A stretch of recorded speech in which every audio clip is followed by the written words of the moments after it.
Ano pong mindset na kailangan ng isang OFW upang magtagumpay bilang entrepreneur? Kasi napaka palasak na kwento yung nag-OFW siya. Tinulungan yung mga mahal niya sa buhay, pinag-aral yung mga kamag-anak niya.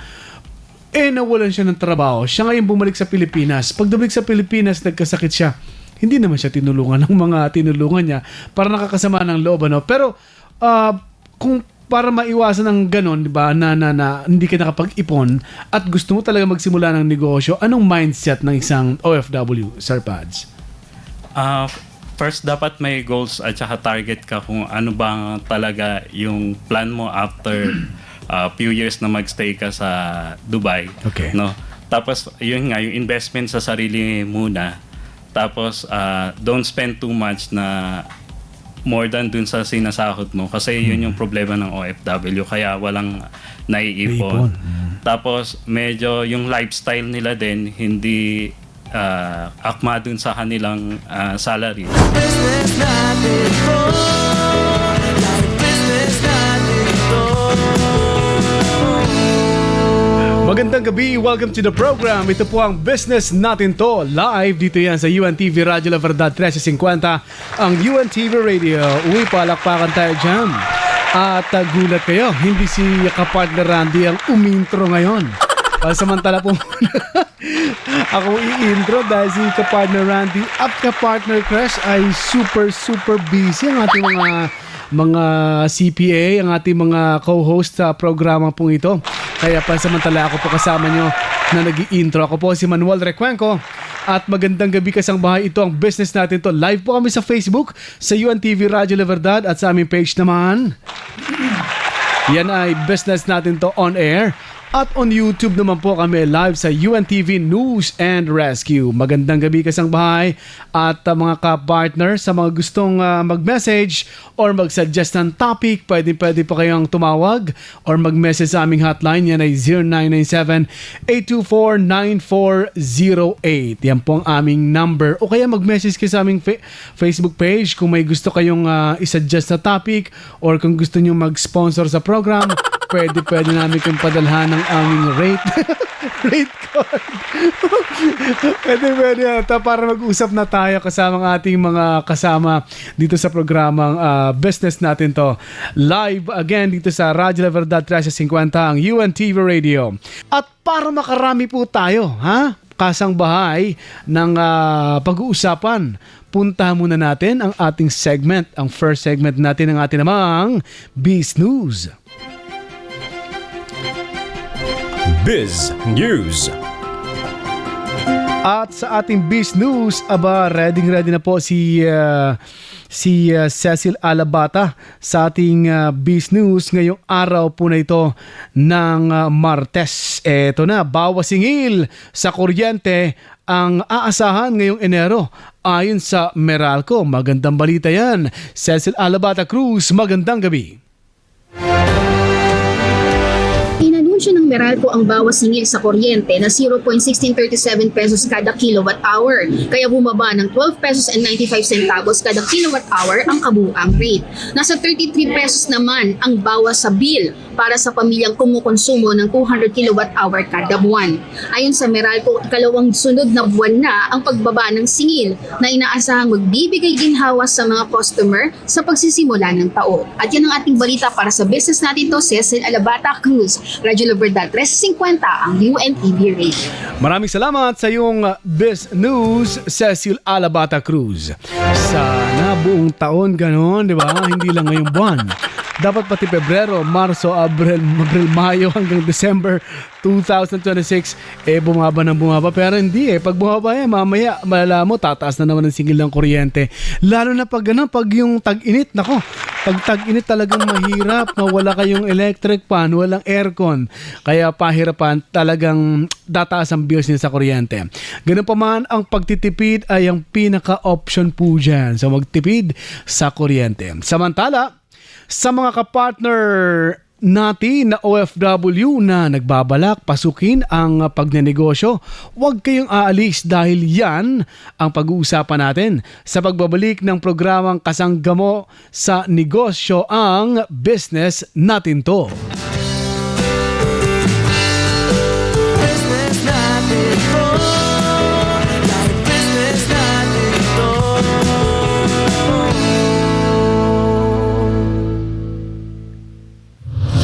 Radyo La Verdad 1350, ang UNTV Radio.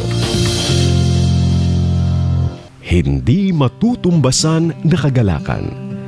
Naramdaman ng mga benepisyaryo ng programang MCGI Cares at Serbisyong Bayanihan dahil sa biyayang kanilang natanggap. Thank you for the organization, sa lahat ng mga production team, and sa lahat ng bumubuo nito dahil tunay na kayo yung mga ginamit ng Panginoon para pagpalain yung mga kababayan natin dito. Marami ang naitulong. Nagpapasalamat kami sa founder ng MCGI dahil umabot dito sa amin ang ganitong gawain. Kasi God is good talaga. Yung mga ganitong events, sobrang thankful ako sa Panginoon kasi may pagpapala pa, may gamot pa, may mga ano pa. Basta masayang-masaya ako sa ganito. To God be the glory. Ha? Mabubuting gawa at pagtulong sa kapwa. Hatid ng UNTV Radyo La Verdad 1350. Sa ikasyam na taong pagbibigay parangal ng Epic Awards ng Philippine Academy of Medical Specialists, tumanggap ng pagkilala ang kauna-unahang radio mobile booth sa bansa ng Radyo La Verdad 1350, ang UNTV Radio. Kaya nagpapasalamat kami sa Epic Awards sa pagkilalang ito sa pangunguna ni Mr. Public Service, Kuya Daniel Razon. Asahan po ninyo mga kasangbahay na tuloy-tuloy ang public service na aming gagawin dito sa Radyo La Verdad 1350, ang UNTV Radio. To God be the glory! Radyo La Verdad 1350, ang UNTV Radio. Business natin to. Live business natin to. Nagbabalik ang programa ang Business Natin To live. Dito po yan sa Radyo La Verdad 1350, ang UNTV Radio. At live din po kami ulit sa, of course, i-announce natin sa mga kabubukas lang ng radyo. Kaya naman sa Facebook, kami po ay nasa UNTV Radyo La Verdad Facebook page, sa aming Facebook Live, at sa YouTube naman sa UNTV News and Rescue. At pwede kayong tumawag sa aming hotline. Pwede kayong mag-suggest ng mga topics na pwede natin pag-usapan live on air sa 0997-824-9408. Kaya yun, nabanggit na natin ng Facebook. Salamat sa mga lagi nanonood sa Facebook Live.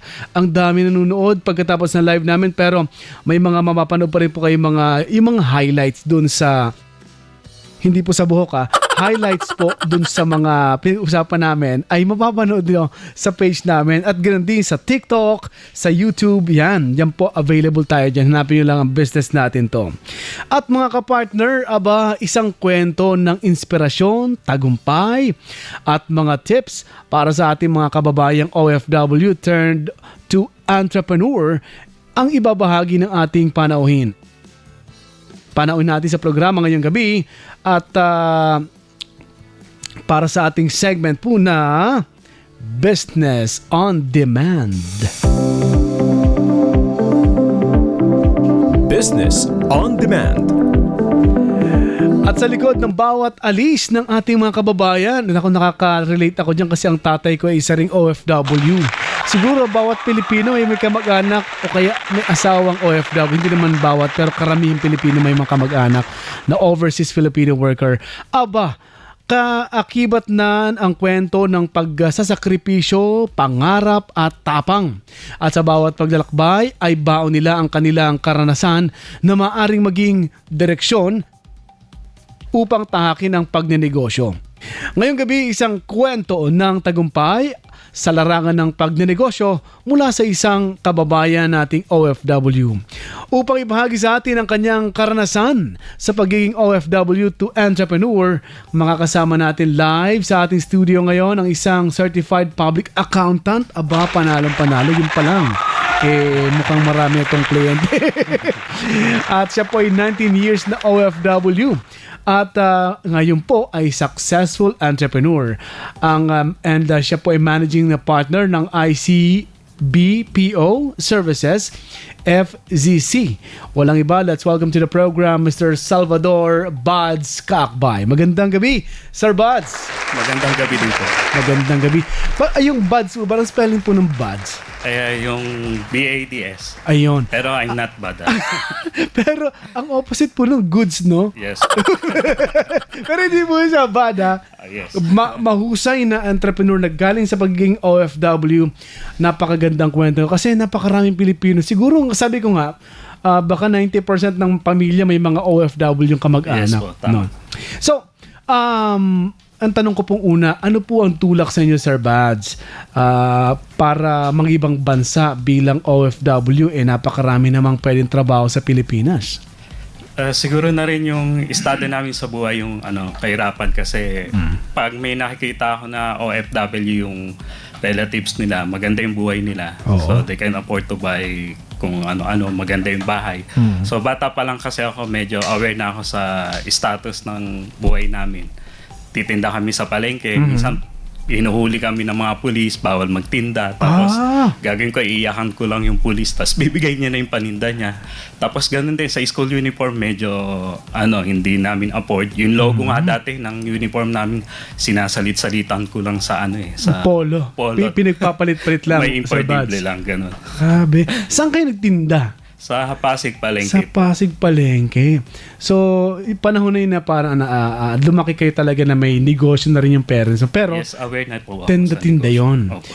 So, simula nun, parang natatak na sa isip mo na mahirap ang buhay talaga. Yes po. So, at nakikita niyo yung mga kamag-anak niyo pag totoo naman, pag nakikita natin ng kamag-anak natin umaasenso, nag-abroad siguro yan. Yes, Kasi ganyan totoo na. naman kung sa totoo lang, nandito sa Pilipinas, hindi nila hindi makapagpatay ng bahay, walang sasakyan. Pero, nung nakapagtrabaho sa ibang bansa, ayan na, makikita mo yung sumasukses talaga. Nagiging successful, no? So, paano naka-apekto ang experiences mo? Kasi nasabi mo kasi, Sir Buds, kanina, na nakita mo yung kahirapan simula pagkabata, ramdam mo yung hirap. So, paano naka-apekto yung katulad ng experiences na yon na ikaw ay at saka naka-apekto yung experiences mo sa ibang bansa naman sa iyong pananaw sa negosyo at profesyon? Kasi maari mag-iba yung konsepto mo o kaya yung pananaw mo kung ano ang pagnenegosyo. Kasi may mga ganung mga nababasa rin akong mga profile o kaya mga success stories na bago sila nagsimula ng negosyo sa Pilipinas, pumunta muna sa ibang bansa at para bang naghanap ng inspirasyon doon. May ganun ka bang experience? Kasi I used to work in planning and controlling sa malaking company. Okay. So, kami gumagawa ng budget, kami nag-allocate ng resources ng company. Tapos at the end of the year, kami din mag-analyze ano nangyari. So, na-apply ko siya sa buhay ko. Dapat lahat ng ginagastos ko napupunta sa tamang purpose. I make sure na yung resources ko na nag-generate siya ng profit, hindi siya napupunta sa wala. Kaya nag-ipon ako ng for the last 19 years, nag-save ako ng pera. Kasi ganun din yung ginagawa ko sa trabaho. Okay. Medyo kuripot pagdating sa paggastos. Pero hindi ka Ilocano. Hindi naman. Sabi kasi na Ilocano daw, kuripot, pero hindi naman. Pero doon mo natutunan sa trabaho mo na mag-ipon. Yes. And then, pero yun talagang plano mo. Or, nung nandun ka na ay kailangan mo nang maiahon sa kahirapan ng pamilya. Ganun muna. Yun yung main purpose talaga, na at least makabili ako ng bahay, ng properties, Yes. makatulong sa relatives, pagpaaral. Kasi ako nga lang yung nakatapos sa amin ng college. Okay. Kami, 7 kami. Tapos ako lang yung nakatapos. Then, nakikita ko na mahirap talaga maging mahirap.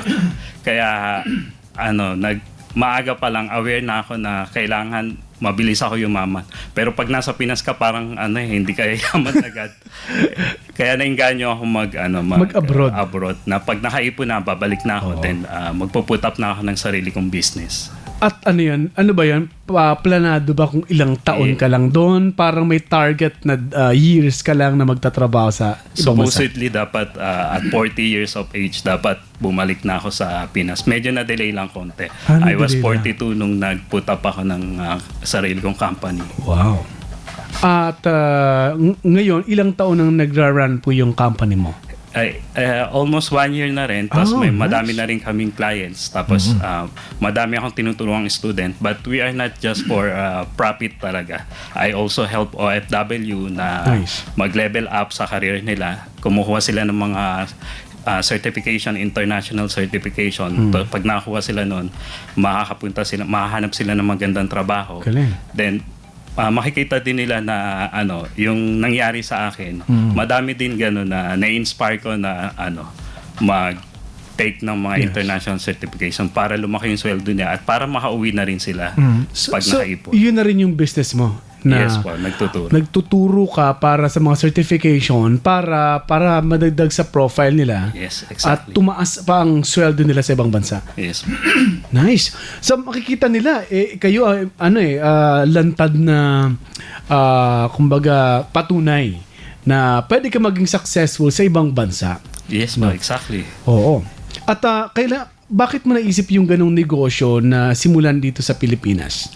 Kasi una, lang talaga, passion lang yung yung teaching. I've been teaching for the last 18 years since I was in the Philippines. Tapos nakita ko na may opportunity na tumulong. No? So yung business namin na coaching, na training school in Dubai, partly para tumulong talaga sa mga OFW para at least mag-progress yung career nila at mahanap sila ng magandang work. At konti lang siguro doon yung profit. Pero I always make sure na lagi kami nakakatulong sa mga kababayan natin to inspire. Lagi kong nakikita na yung iba mababa sweldo tapos hindi makahanap ng magandang company. So pinupush ko sila mag-exam. Okay. At ang training, tuturuan sila dun sa trabaho nila. Kasama din ba sa training yung pagninegosyo kapag uwi mo ng Pilipinas? Ito ang pwede mong i-put up na negosyo.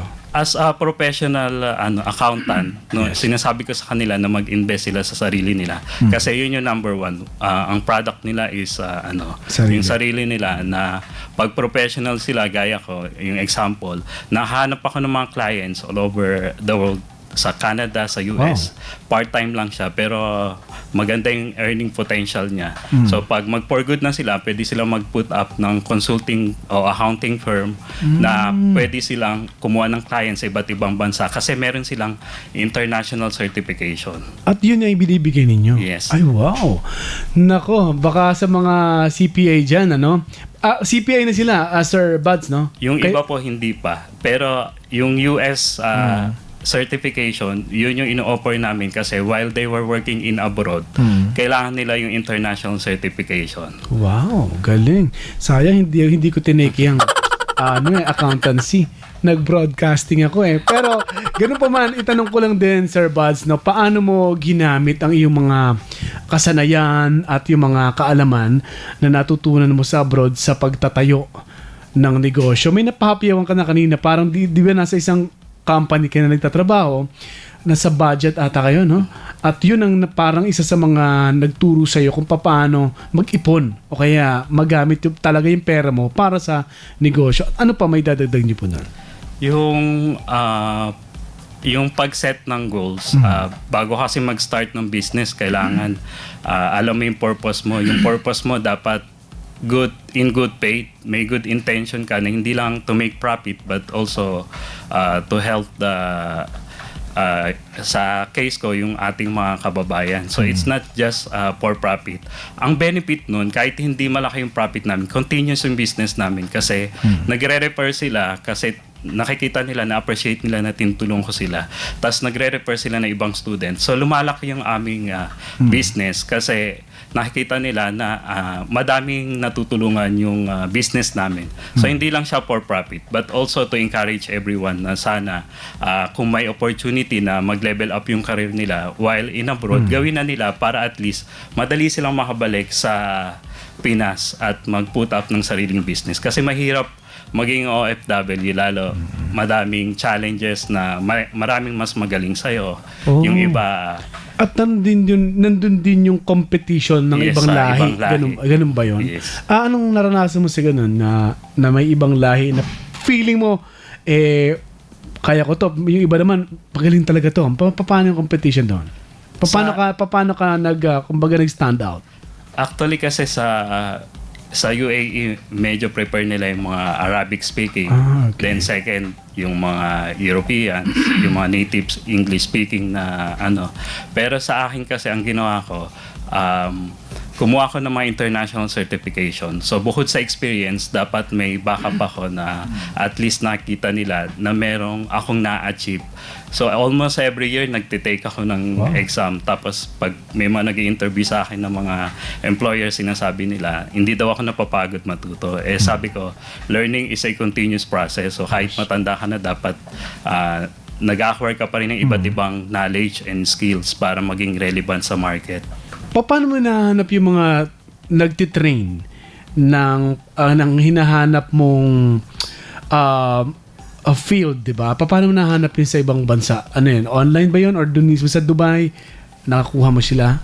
Kasi kahit sa LinkedIn, pag meron kang international certification, so employer na yung lalapit sa'yo. Minsan mag-message sila if you're interested to join their company kasi globally recognized yung certification mo. So yun yung pinopoint ko dun sa mga student ko na kahit hindi ka mag-apply, employer na mismo yung lalapit sa'yo. Kaya dapat yung LinkedIn naka-ano pala, ina-update, naka-ayos. Yes. Naka-update. So mag-ayos na nga ako ng LinkedIn. May hindi pa ako nilalagay eh. Anyway, punta natin, Sir Buds, yung pinakamahirap naman na bahagi ng paglipat mula pagiging OFW to entrepreneurship. Kasi nabanggit nyo na nga. So bago nyo nandun ka sa abroad, may mga training, na kayo, parang training school ito, no? At naka full-time na kayo doon? Or nang umuwi na kayo sa Pilipinas, saka kayo nag-full-time? At ano yung pinakamahirap na bahagi from OFW sa pagiging negosyante? Siguro yung pag-give up ng sweldo mo kasi maganda na talaga yung sweldo ko sa previous company ko. Pero syempre, yung liberty of time na magawa mo yung gusto mo tapos hindi ka napapasok ng 8 to 5 p.m. Tapos at the same time, nakakatulong ka pa sa ibang OFW. Parang yun na yung naging goal ko na tumulong na lang sa OFW kasi kahit hindi naman ako magtrabaho ng husto, na may mga investment din naman ako na nag-generate ng income. Siguro yung legacy ko na lang na may iwan pagka-resign sa company is tumulong sa mga OFW, which yun yung ginagawa namin sa ngayon. Mahirap talaga kasi kung malaki talaga yung kinikita mo sa isang kumpanya, magre-resign ka para sa negosyo mo na ito. Paano mo nasabi na okay na ako magnegosyo? Pwede na ako mag-resign dito sa malaking sweldo ko? Kasi kapag hindi mo na kailangan ng yun nga, tingin mo na compensate na yung kayang kitain mo as full-time employee sa mga business. Kasi bago ako nag-resign, I make sure na okay na lahat. So may mga investment na din ako, no? Tapos meron din akong mga ibang business bukod dun sa review center. So, eto talagang review center is talagang gusto ko mag-iwan ng legacy sa mga kababayan natin na tulungan sila na maging ma-inspire na kung kaya ko, kaya din nila. Yes. Bago mo tinuloy-tuloy yung review or nagtutuloy-tuloy yung review center pero may mga iba ka ng investment. Pwede bang malaman yon kung ano yung mga negosyo na yon? Nasa Pilipinas din ba yon? Na para bang ito yung magka-compensate doon sa aking nawalang trabaho? Number one, yung mga properties kasi madami akong naipon na properties, mga rental properties, mga condo, sa stocks, meron na din insurance, tapos merong mga mutual funds sa MP2 Pag-ibig. So, na-diverse ko naman lahat ng investment. So, para kung ano man mangyari din sa isa, ay hindi sila maapektuhan lahat. Mag-generate pa rin ng profit yung ibang investment ko. Ganun. So, sabay-sabay lahat yun. Wala namang bang nalugi doon or nawala or nagtuloy-tuloy lahat yon habang tinutuloy mo yung review center mo, Sir Kasi Bads? yung work ko as in planning and controlling, medyo conservative pagdating sa investment. I make sure na nag-generate siya ng profit. Hindi idle yung mga assets o properties ko. So lahat yung nag-generate ng profit. I make sure na na co-compensate ko yung cost ng pag-hold ng asset. So medyo pagdating sa investment, hindi ako basta-basta kasi nag-i-invest ng walang return. Wow. May mga ka ba doon? May parang mentor ka para bago mo ginawa itong mga investment na ito at mga negosyo na ito? Madami po sila Chinkitan. Oh. Tapos yung sa mga foreign investment guru. Yun. At saka po based din sa ginagawa ko sa work. Kasi kung yung company nga, ako yung nag-improve ng nila, ng profitability nila for the last years. Tapos ba't hindi ko gawin sa sarili kong mo. business? Oo. Iniwan mo tuloy sila. Sabi mo, sa akin na lang ha. Pero ganun pa man, okay lang malaman yung position mo doon. Are you the manager ng isang department? Para sa sinasabi niyo? Sa planning and controlling po. So, kami nag-allocate ng resources ng company sa buong Middle East, Africa, Europe region. Kami rin nagmo-monitor ng kung ano performance ng company, na-achieve ba yung target, ano nangyari, bakit hindi na-achieve, ano yung mga control measures next time para hindi na maulit yung mga... So, pati sa pag-strategize, nandun kayo? Yung mga cost savings initiative ng company, kung paano mag-improve yung kanyang profits, yung mga ganun po. Panalo. Kaya pala, malakas talagang loob mo, sir, na gawin yung pagdinegosyo. Ngayon, isa pang tanong naman, Sir Bads, no? Paano mo naman binabalanse ang pamilya, negosyo, at may love life ba kayo? Or may pamilya na ba kayo? Personal na buhay? Wala po, single pa. Wow! Bakit wala kayong love life?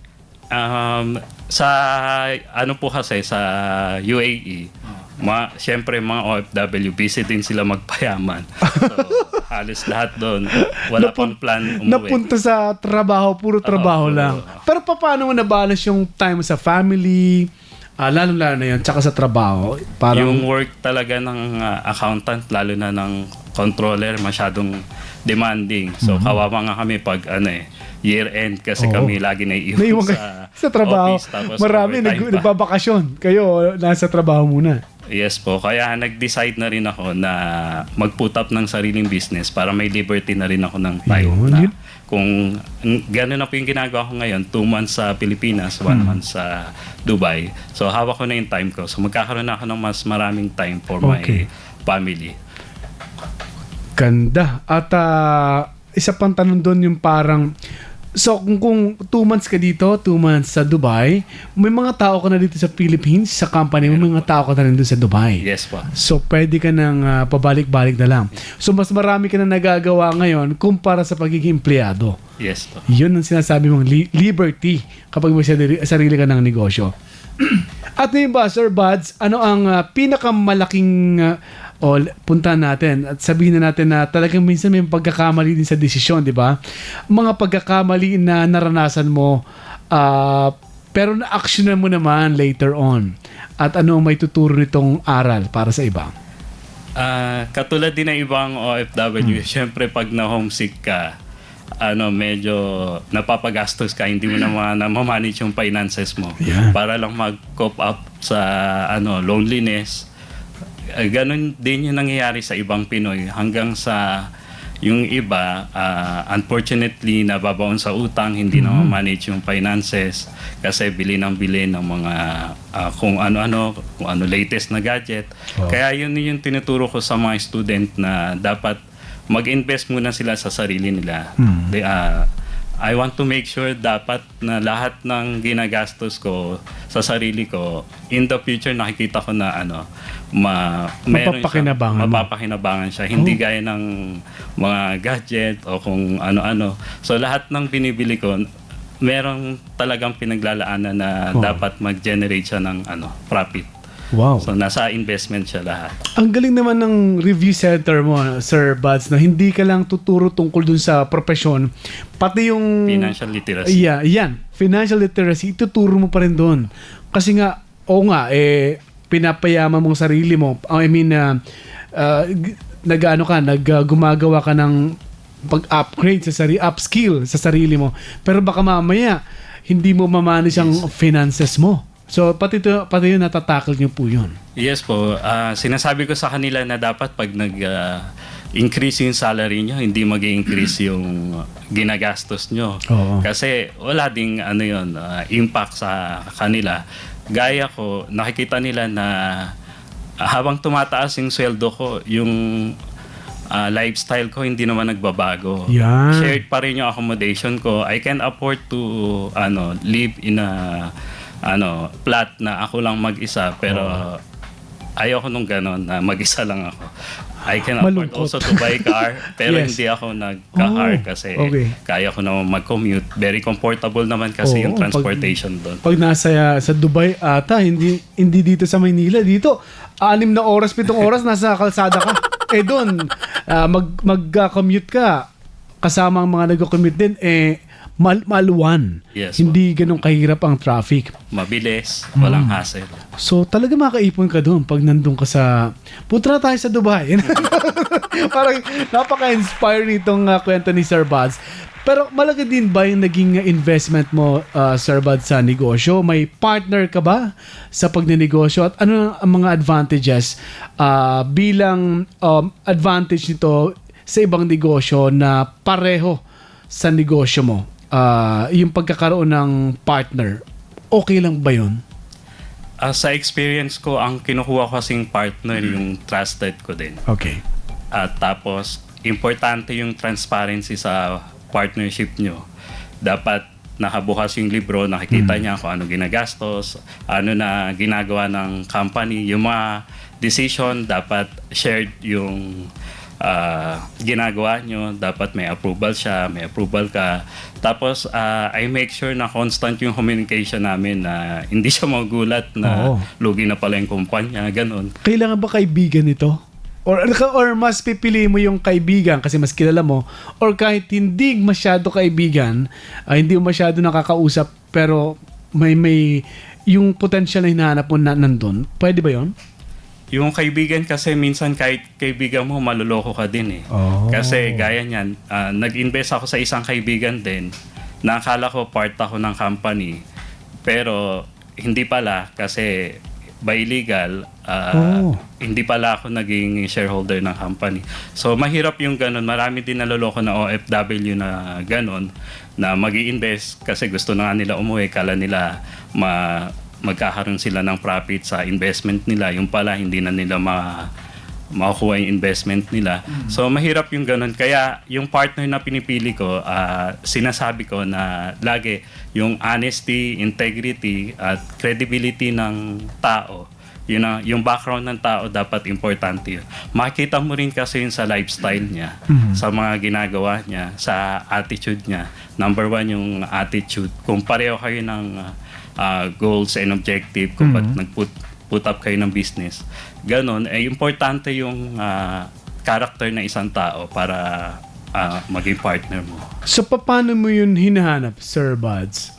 Kasi, kung hindi mo naman kaibigan, hindi mo naman ma-observe yung ano niya, yung parang behavior niya pagdating sa business.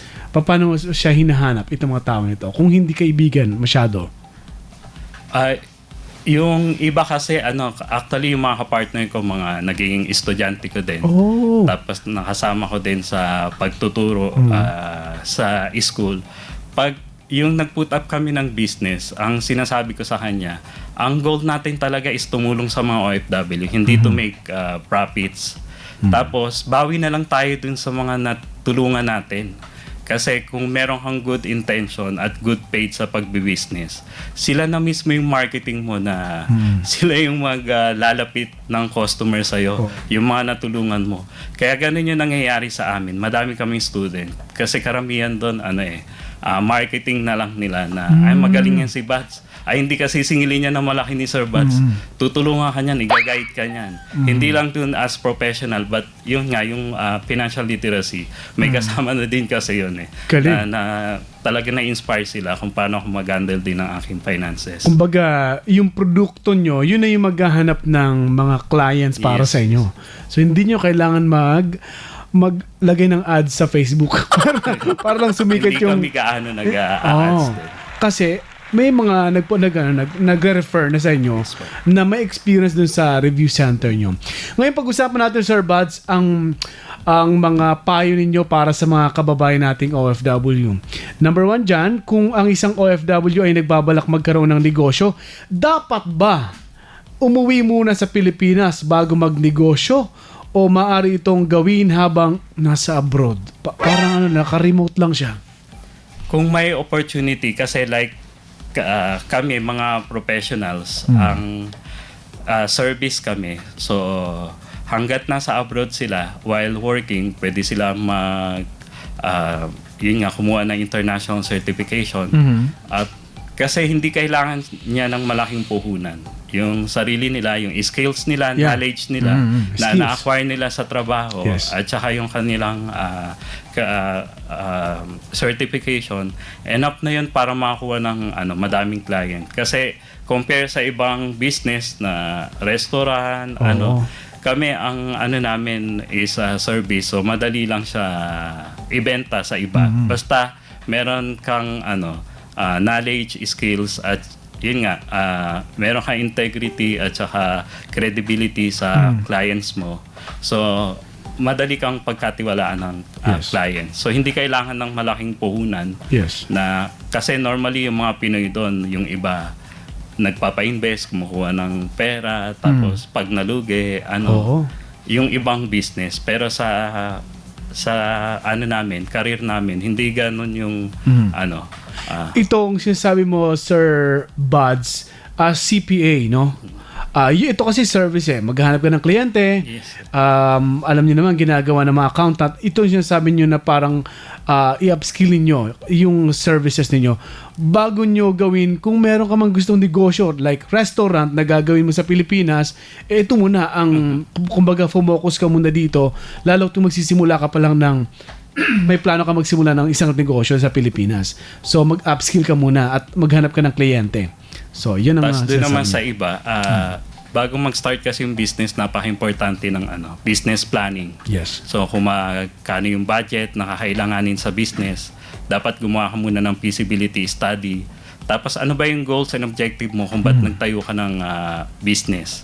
So kami as accountant, kasi kami nag-a-assist sa management, gumawa ng feasibility study, business cases, kung profitable ba talaga yung business. So pagdating sa ganun, masyado kaming conservative. Hindi basta kami nagbibitaw ng pera. We make sure na merong proper business planning.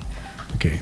Naituturo din ba yan dun sa review center niya? Like business planning, pwedeng pag-aralan din? Yes po. Wow. Pati kung paano mag-put up ng small business. Hindi lang naman yung professional service na company. Meron din iba, gaya ko sa akin. I'm planning to put up leasing company, manpower company, agency, travel and tours agency. Pero pinag-aaralan ko siya bago ko pasukin.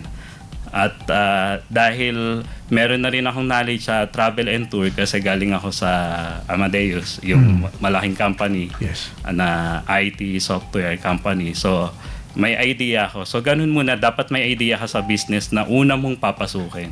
Okay. Kung wala ka mga idea, pwede kang makipag-joint venture dun sa knowledgeable sa business. Yes. So maghahanap ka na may knowledge tungkol doon at kung paligiran mo ang sarili mo ng mga taong may alam doon sa field na gusto mo. Nice. Ano pang mindset na kailangan ng isang OFW upang magtagumpay bilang entrepreneur? Kasi napaka palasak na kwento yung nag-OFW siya. Tinulungan yung mga mahal niya sa buhay. Pinag-aral yung mga kamag-anak niya. Nawalan siya ng trabaho. Siya ngayon bumalik sa Pilipinas. Pag bumalik sa Pilipinas, nagkasakit siya. Hindi naman siya tinulungan ng mga tinulungan niya para nakakasama ng loob. Pero kung para maiwasan ng ganon, di ba, na hindi ka nakapag-ipon at gusto mo talaga magsimula ng negosyo, anong mindset ng isang OFW, Sir Pads? First, dapat may goals at saka target ka kung ano ba talaga yung plan mo after few years na magstay ka sa Dubai. Okay. No? Tapos, yun nga, yung investment sa sarili muna. Tapos, don't spend too much na more than dun sa sinasahod mo. Kasi yun yung problema ng OFW. Kaya walang naiipon. Tapos, medyo yung lifestyle nila din, hindi akma dun sa kanilang salary. No? Yung minsan, madalas mag-travel pero walang ipon, ganon. So, kung ang goal mo makauwi ng Pilipinas after 5 years, so dapat mag-set ka ng target na dapat within 5 years meron ka ng naipon. So, wag mo papadala lahat sa relatives mo. No, dapat yung iba sa investment na tingin mo magge-generate ng profit. Kahit umuwi ka, bumalik ka, so meron kang passive income na makuha. Then yun nga yung upskilling ng knowledge at skills mo as accountant kasi importante yun eh. Yun. So grabe. May ano ba mga istorbo pag nasa abroad? Like sabi mo ng mga OFW, ano yung mga istorbo doon na pwedeng makasira ng diskarte mo or plano mo bilang isang OFW na gusto magnegosyo? Yung ba mga kaibigan na pala magastos din? Iwasan ng mga ganun? Or ano bang ibang mga kumbaga distraction? Kailangan kasi din i-balance mo yung life mo, hindi lang din puro trabaho. Pero wag din dapat sobrang susobra na puro YOLO, ganun, na style na kasi kadalasan parang ma-cope up mo yung sickness, loneliness. Dapat kumakausap ka ng iba't ibang tao din. Pag kumausap ka ng ibang tao, party-party naman yung gusto nila. Yeah. So, yun yung dapat iwasan nila na dapat mag-invest muna sila sa sarili nila. Yes. Tapos, make sure na pumili ng mga tamang tao na kasama sa buhay, no? Kasi yung iba, pag napunta ka dun sa mga kaibigang palagastos, so magiging ganun ka din. Yes. So, at saka lagi kang, may mga trainings naman na binibigay kahit sa YouTube, sa online, sa financial literacy. Kasi yun yung importante sa mga OFW ngayon eh. Magkaroon ng knowledge how to manage their finances. Kasi nga, hindi naman habang buhay, OFW ka di ba? Darating sa punto, may mga kilala ko ngayon, nagsimula sila ng kahit maliliit na negosyo ng na kailangan, like yung iba nagtinda ng mga parts ng motor, yung iba kasi maraming mga nagbumotor sa Pilipinas, yung iba naglagay ng mga kahit water station, meron na sila, kumbaga nag-i-start na sila ng ganon para mawala man daw sila ng trabaho bilang OFW, para may fallback sila, may negosyo sila. So, ano pa pwede mong maidagdag doon, Sir Bads, sa mga OFW na mawala man sila sa pagtatrabaho sa ibang bansa, meron silang aasahang negosyo sa Pilipinas? Yun nga, maganda rin kasi yung yung investment kunwari sa real properties, sa mga apartment, tapos so leasing o pagpaparenta. Ganon. Kasi mapuporce kayo mag-save. Kunwari, may kailangan kahulugan sa bank, no? So, imbes na magpa-party-party ka, kailangan mo bayaran yung bank. So, one way na mag-save ka forcedly is yung mga investment sa real estate. Yeah. Kasi pag iniisip mo, pag hindi ko nang bayaran, sayang. So, kaya yun yung ganun yung nangyari sa akin din based on my experience na hindi ako gagastos, ibabayad ko na lang sa installment ko sa sa bank. Mas okay yun, at least nakapag-save ako para pag umuwi ako, pag madami na akong properties, kahit hindi na ako magtrabaho, okay na, may mga passive income naman ako. So ganon yung mindset ko na dapat i-force mo yung sarili mo mag-save. Yun ang talagang madaling sabihin para sa iba, pero yung ang pag-save napaka-importante. Lalo na kung malaki ang kinikita mo, nasa abroad ka, pinaghirapan mo para makalis ka sa Pilipinas. Kasi sa Pilipinas parang hirap yumaman. Di ba? May mga sinasabing ganda ng ibang mga OFW. So, nandiyan ka na rin lang naman, galingan mo na, mag-ipon ka at sabi mo nga mag-upskill ka, mag-aral ka, hindi masama na magtuloy-tuloy ka sa pag-aaral. At ngayon, Sir Bads, may mga ano ka ba, mga event or paano ka ba namin makokontak sa social media? Kasi alam mo naman na sa social media, nandiyon halos lahat ng mga tao. Paano kayo makokontak at your events? Paki-promote nyo na, Sir Bads. Meron po kaming page, yung ICBPO services in UAE. Then ongoing na din yung ICBPO namin dito sa Pilipinas. Alright. Meron din kami iCoach training center. Yun yung tumutulong sa mga OFW na mag-upskill. Mostly mga accountants yung aming clients. At dinala na rin namin siya sa Pilipinas. So, ang ino-offer namin is talagang marami pang accountant kasi may scarcity ng mga accountant dito. So marami pang accountant na pumasa ng CPA board exam at bukod doon, dinala na rin namin dito yung international certification para pag may opportunity kahit nasa Pinas sila, pwede silang maghanap ng mga clients sa Abroad. Canada, sa US, pag CMA, CIA sila, madali lang mahanap. Based on my experience, madami ako nahanap na hindi ko in-applyan, ni-refer lang. Tapos pag send mo ng CV, nakita yung qualification mo, ma-hire ka agad, matatanggap ka agad. Tapos pag may mga international clients ka, nakita nila na meron kang certification na gano'n, madali kang makakuha.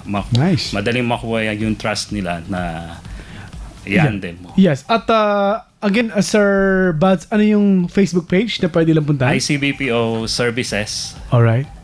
and iCoach Training Center. Yun, yan ang mga pwede nyo pong puntahang pages. At napakarami namin natutuhan. Parang gusto ko na rin mag-abroad at di ba? Di, sa totoo lang, maraming Pilipino gusto lang mag-abroad para madagdagan pang mga kinikita nila at makapag-put up na negosyo. Pero ito po, bago nyo gawin yun, maganda siguro panoorin nyo ulit ang episode na ito dahil may replay naman tayo sa Facebook at YouTube. At magpapasalamat kami as Mr. Salvador or Bads Kaakbay, isang CPA, CMA, CIA, MBA, Managing Partner of ICBPO Services, FZC. Maraming salamat, Sir Bads. Maraming salamat din po. Alright, maraming salamat. Yun! Ano ba? Siguro alam na ng mga nasa abroad, mga OFW. Siguro pag-aralan nyo ulit itong, or pakinggan nyo ulit, panoorin nyo ulit itong interview nito kay Sir Bads. Marami kayong matututuhan. At maraming salamat. Nakasama natin dyan sa technical dyan si Ian Macalanda. Maraming salamat, Ian. Si Shelo Cotelion. Sabi mo, Shelo, magbabantar ka dito. Wala na, tagal-tagal. Pwede ka na mag-remote din dyan. Okay, Shelo Cotelion ang ating EP. Maraming salamat ang ating, of course, mga sangalan ng ating mga kasamang co-host. Of course, yun na Sir Randy at si Ma'am Cress. Very busy lang talaga sila ngayon. Kaya po ako pa samantalang nandito. At sa ngalan ng ating station manager, Miss Anne Rentoy. At sa ngalan po ni Kuya Daniel Razon, ito ang programang Business Natin To. At ako naman si Manuel Recuenco. Maraming salamat and goodbye everybody. Ano to? Andy Evangelista. Sino to? Pinapabati. Ay, hello! Ay, yung pala, akala ko si Heart. Si Andy pala yan. Salamat for dropping by. Ito po ang Business Natin To sa Radyo La Verdad 1350 ang UNTV Radio. Goodbye everybody. Chris and Brandy, lumapit ang kumutanong. Chris and Brandy, lahat masasagot.